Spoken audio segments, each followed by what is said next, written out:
une réponse claire à la barbarie de l'agression rwandaise, mais en même temps au recrutement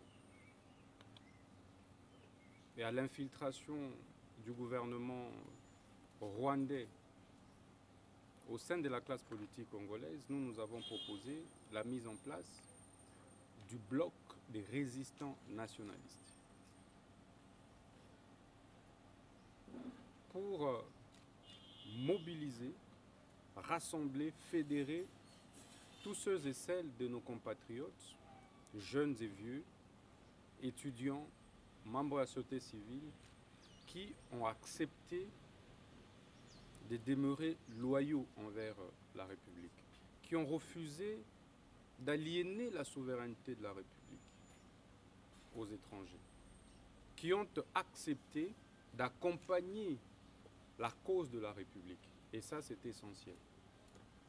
Je voudrais donc inviter le chef de l'État à rassembler tous ses compatriotes, opposition, majorité, société civile, parce que c'est l'avenir du pays qui est mis en jeu.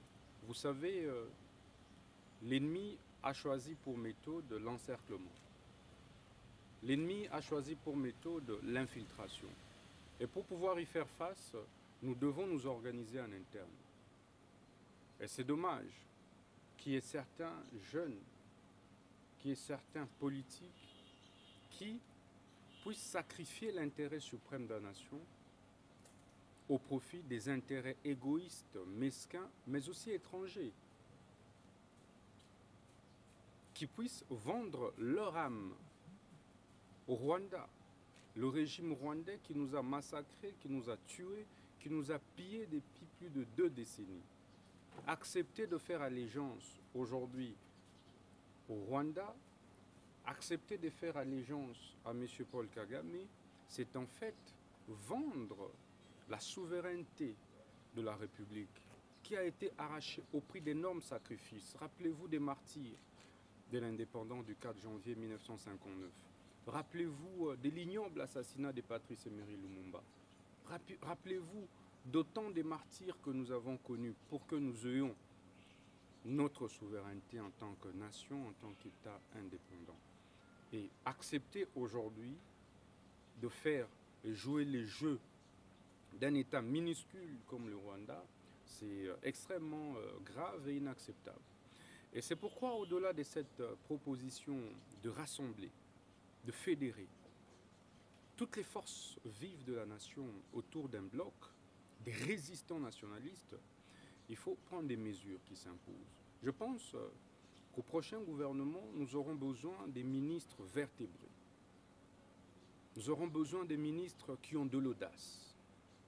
Nous avons besoin d'un Premier ministre qui a le sens de l'audace, le sens de l'action, le sens d'initiative, le sens de sacrifice, le sens d'engagement, pour pouvoir agir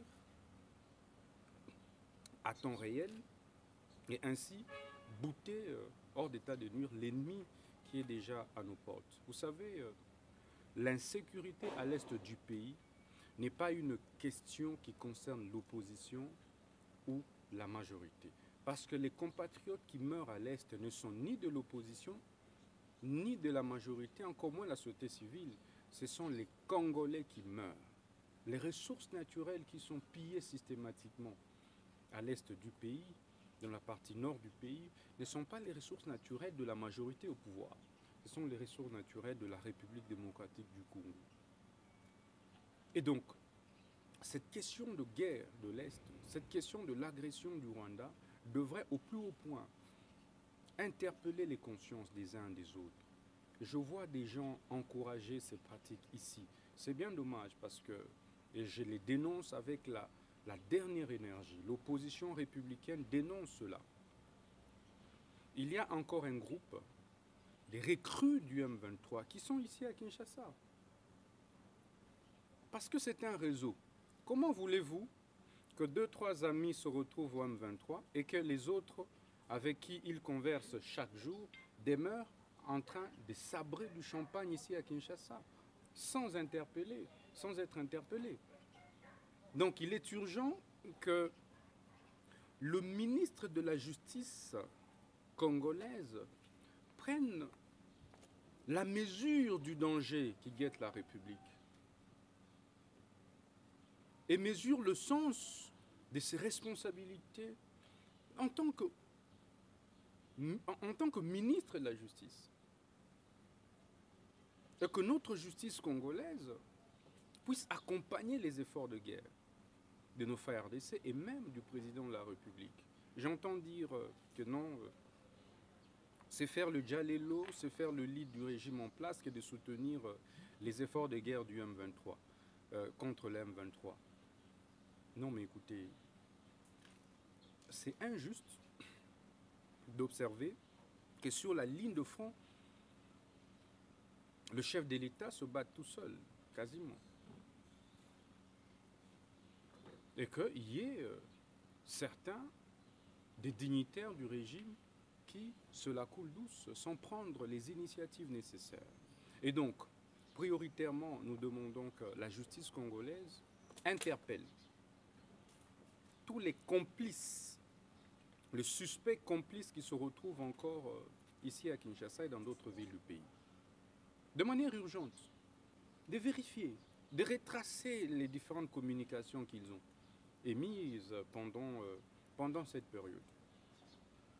Ceci va permettre, et vous le remarquerez bien, de mettre la main sur tous les réseaux qui servent de relais malheureusement avec le régime sanguinaire du Rwanda. Et ils ont opté pour une stratégie, c'est d'annoncer leurs adhésions officielles progressivement. C'est juste ça la stratégie. Et je dénonce le silence de nos frères de l'opposition dite radicale, mais en fait en réalité au service de l'étranger. Il n'y a pas d'opposition lorsque la nation est en danger. Il n'y a pas d'opposition possible. Mais là on s'oppose à quoi? Au rétablissement de la paix. On s'oppose à quoi? À la cessation des massacres de nos compatriotes. Vous savez, il y a des questions dans toute démocratie qui rassemblent, qui fédèrent.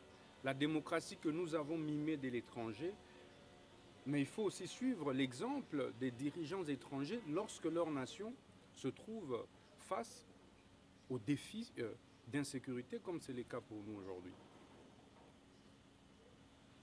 Deuxième action que nous proposons, troisième, donc la première, comme je l'ai dit, c'est rapidement au chef de l'État de fédérer toutes les forces. Qu'on ne le trompe pas en lui disant il y a une union sacrée qui a la majorité au Parlement, il y a l'opposition qui non. Il faut rassembler et dénicher très rapidement des intelligences et des hommes d'audace, des patriotes pour pouvoir accompagner rapidement les efforts de guerre qui sont déployés par nos frères RDC. Deuxième action, c'est la mise en moule. Il faut mettre en moule la machine judiciaire contre tous les compatriotes, d'abord complices suspects internes, qui n'ont pas encore été démasqués. Eh bien, ils sont là. Mettre en moule des actions pénales contre même ceux qui ont adhéré au M23, puisqu'ils sont congolais. Mais pourquoi est-ce que la justice congolaise n'arrive-t-elle pas à lancer de mandat d'arrêt international contre ces gens-là? En fait, un mandat d'arrêt international, c'est un avis de recherche en droit interne. Mais il faut ouvrir des actions judiciaires. Et que X, Y compatriotes qui a adhéré au mouvement terroriste se sentent concernés par une action qui a été ouverte. C'est-à-dire que quel que soit le moment et dans n'importe quel pays où ils se retrouveraient, et avec lequel la RDC serait en partenariat, en collaboration judiciaire, ben, ils seraient appréhendés. Quatrième initiative, c'est de pouvoir lancer des actions judiciaires, engager des actions judiciaires internationales contre Corneille Nangaa et sa bande. Contre les compatriotes qui ont adhéré au M23 pour crimes de guerre, crimes contre l'humanité. voire crime de génocide. Parce que le statut de Rome fait partie intégrante de notre arsenal juridique. Donc ils peuvent être poursuivis au niveau international en tant que tel. Donc la CPI devait être saisie directement par notre État sur la base de l'article 13 du statut de Rome. Mais il est également possible pour que notre État saisisse directement la CPI contre M. Paul Kagame. C'est pourquoi, vous vous rappellerez de ma première question écrite, quoique le débat se soit posé autour de la compétence du bureau d'âge. Mais lorsque l'État est en danger, on ne respecte pas certaines procédures. Si aujourd'hui, ces mouvements terroristes venaient à entrer ici à Kinshasa, vous allez dire que non, le bureau d'âge n'a pas de compétence pour pouvoir interpeller tel ou tel ministre. La justice congolaise devrait initier des actions du genre devant la CPI contre le président Paul Kagame. Et vous verrez, vous en verrez les conséquences. L'État congolais devrait rapidement, et ça c'est la 6e proposition d'action, saisir la CIJ, la Cour internationale de justice. Parce que sur la base de son acte constitutif en ses articles 35, 34, 35, il est bien possible pour un État de pouvoir se plaindre contre un autre État devant la CIJ. L'exemple le plus récent, c'est l'Afrique du Sud contre l'État israélien. Pour les massacres, pour les crimes qui sont perpétrés dans la bande de Gaza. Pourquoi ne ferions-nous pas ça? C'est de moyens de pression au niveau international, pour en même temps soutenir les efforts de guerre de nos frères RDC et décourager pendant ce temps l'ennemi dans son élan des velléités expansionnistes, dans son élan des crimes. Merci beaucoup pour la question. Honorable, je vous ai entendu parler des poursuites judiciaires Congolaise d'origine est consacrée dans la Constitution. Le principe de la déchéance comme sanction à tous ceux et celles de compatriotes qui trahissent, qui tombent sous le coup de la haute trahison à la République, eh bien, peut s'appliquer. Mais c'est comme dans tout village, vous le savez, dans le droit coutumier, le villageois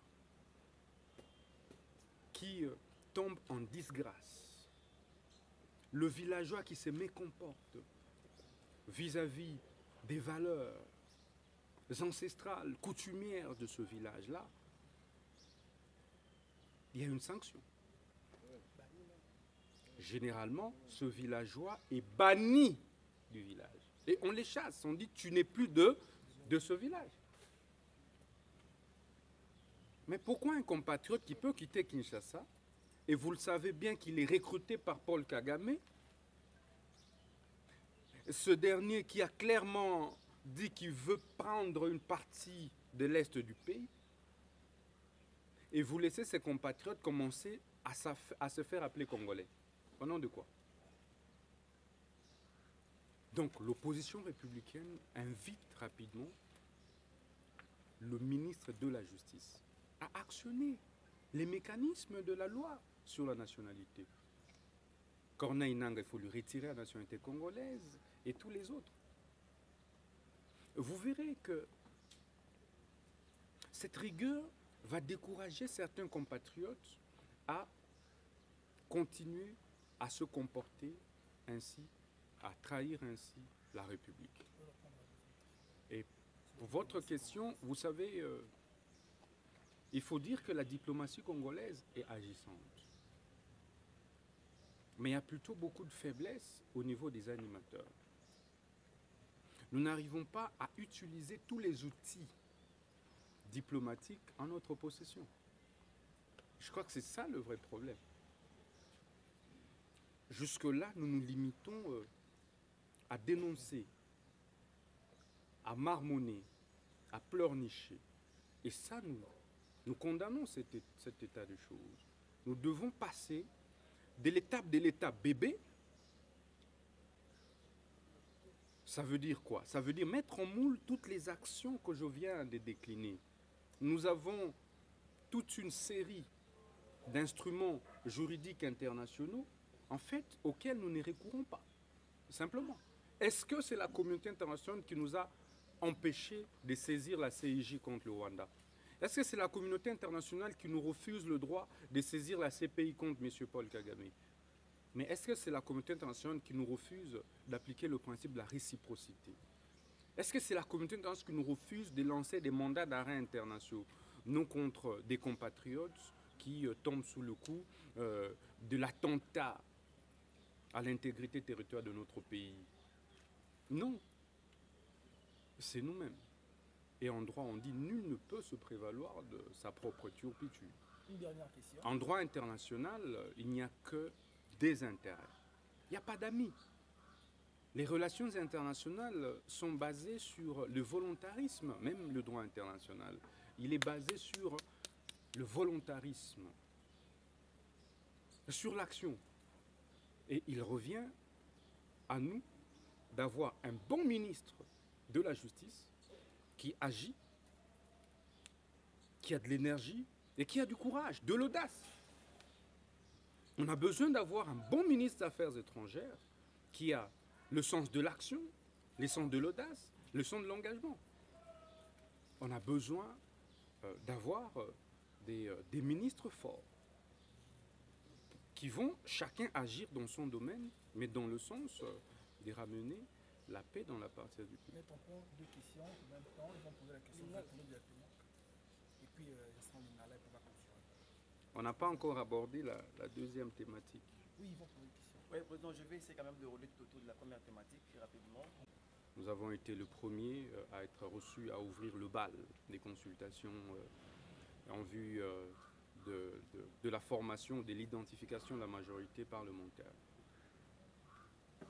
Nous l'en remercions parce que ce fut un grand honneur que de reconnaître les efforts que l'opposition républicaine déploie dans la consolidation de la cohésion, de l'unité nationale et surtout de la paix sociale.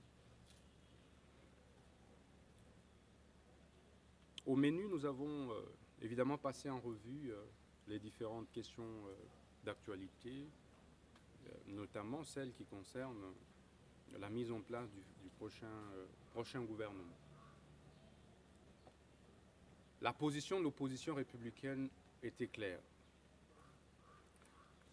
La DIPRO reste dans l'opposition politique congolaise, au regard de l'article de la loi portant statut de l'opposition politique. Ça veut dire que nous n'avons pas adhéré à la majorité au pouvoir. Nous n'avons pas signé d'acte d'engagement à la majorité parlementaire, d'adhésion à la majorité parlementaire.